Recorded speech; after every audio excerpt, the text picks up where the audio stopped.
mayhem, or so.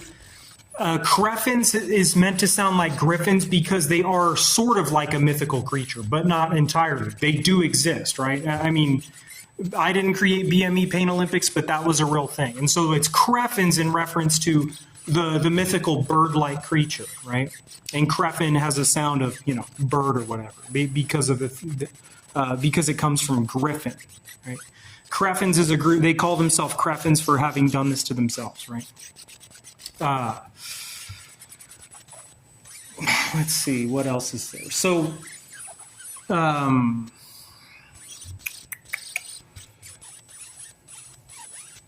I would say that the reason the UFC became so popular around the time that it did was because of pornography advancing.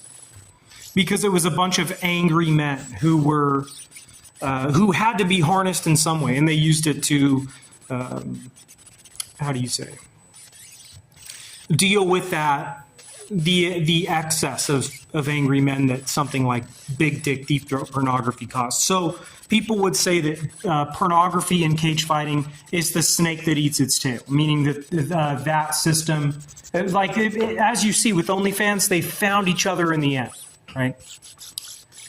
For a long time, there was they had ring girls and stuff, and it was always somewhat of a nasty culture, right? But in the end, they merged entirely to show you. And the funny part about it is that a lot of those men in cage fighting who see the OnlyFans thing taking off, they can't even grasp the class struggle, right? And we're living in a society that in general is deaf from pharma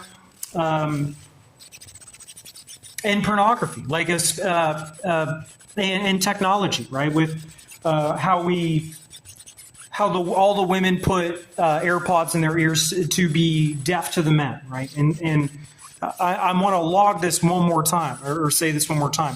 Creffins, or deaf creffins, is a group of guys who consented to chopping off their own cocks on camera while high on PCP to monetize. And deaf creffinism is the idea that the larger number of women there are wearing AirPods in their ears, the larger number of men there are chopping off their own cocks on camera in a dark web space while high on PCP. Right?